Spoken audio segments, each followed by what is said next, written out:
All right. Oh, welcome back, you guys.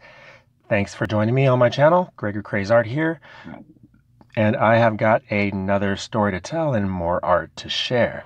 I'm still seeing these crazy ass realities, so yeah, we're just gonna go ahead and continue with that, and we're gonna jump into a whole new one now.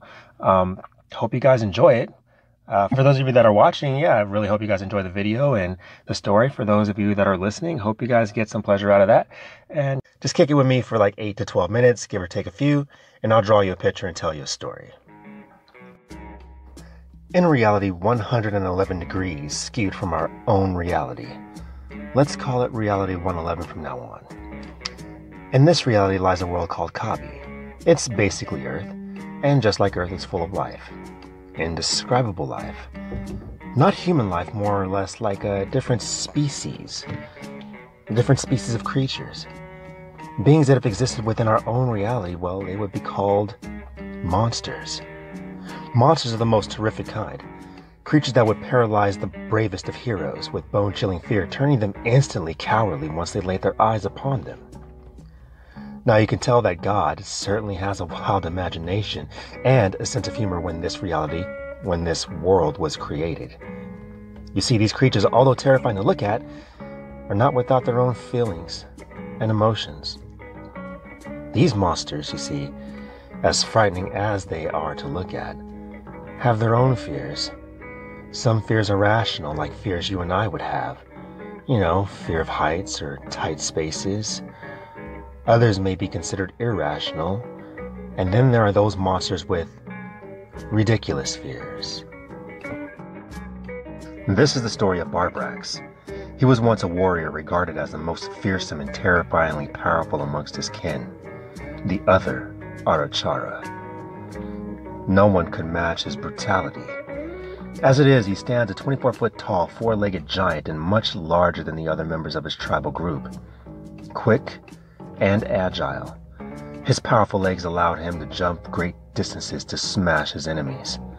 Anyone that dared to challenge or attack his village would meet a crushing death, broken and pounded into a twisted wreck of their former selves, then stomped out of existence until there was no more chunks of flesh to be seen, and the goo disappeared and mixed with the soil. Just think of Shiva from Mortal Kombat 3. You would never guess it if you could catch a glimpse of him now, just how great a warrior he was on the battlefield. Nah, not now. Now he's nothing more than a mere quivering shell of his former self. Trapped at the bottom of a cavernous room that he just can't leave. You see, he can't leave because he's just too damn afraid. There's no being alive that can truly say they fear nothing. We all have things we fear. We fear what would happen, the new, or what we don't understand. The same goes for the most fearsome warriors, such as Barbrax. You see, during his last battle, far from the borders of his tribe, Barbrax became outnumbered by 40 members of the Dypian gods, a neighboring tribe and their vengeful rivals. They had got the drop on him, cutting off his path directly home and forced him to run deep into the 100-year desert, effectively trapping him in a corner. Like any creature or human, any living, breathing thing, for that matter, that has its back to the wall, faced with the threat of imminent death, one that's tired from fighting, tired of running. When they are at their most desperate point is when they are in their most dangerous state. If this was to be his last stand, then he would give them one hell of a fight. Lashing out with ferocity against all 40 of them, he defeated his enemies while lost in a berserker rage, delivering a barrage of kicks and stomps so powerful that they shook the very ground they stood on. When the dust settled and his mind cleared, he breathed in his victory. Noticing the damage taken, sustaining just a few slashes, deep, but not deep enough to cause any real concern. He heard it, the roar of the planet, and just like that, it took him. The ground crumbled beneath his feet and he fell, tumbling down the stone steps thousands and thousands and thousands of feet below, so deep that no one could hear his yells as he crashed at the bottom, banging his head, knocking him unconscious. When he came to in that dark, low-lit chasm, buried underneath the corpses of his fallen enemies, he threw them off his body and began to understand his situation. It wasn't until some hours later that the panic began to set in. He stared at the opening above but couldn't move, because in the way of his freedom was a set of stairs. Thousands, tens of thousands of steps that seemed to grow taller the more he looked at the ever-ascending incline path. Cold rushed into his body. The moisture dried from his lips, and the lump in his throat got bigger. That's when he curled up into a ball, covering his head as the memory flooded his mind of that one fateful day. He tried not to remember, but it was too late. The memory of when he witnessed his mother and father crushed in a rock slide as they walked up the stairs side of a snowy mountain invaded his head.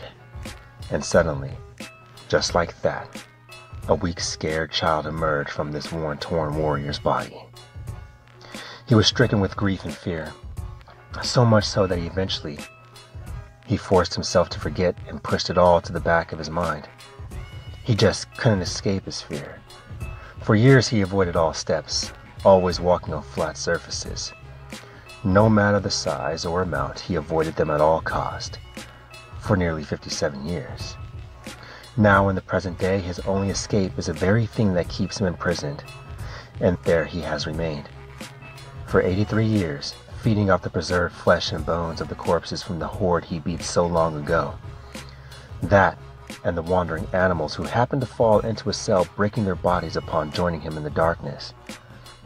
Unable to even look in the direction of his freedom, paralyzed with fear. Barbrax remains until this very day, until his rescue, or until his food source runs out and his body ultimately dies. Well, hey, that's the video, guys. I really hope you enjoyed it and the story, and if you did happen to enjoy it, feel free to like it with that thumbs up and or subscribe if you so choose, so you can come kick it with me again for the next one. Until then, thanks for chilling out, and I will see you next time.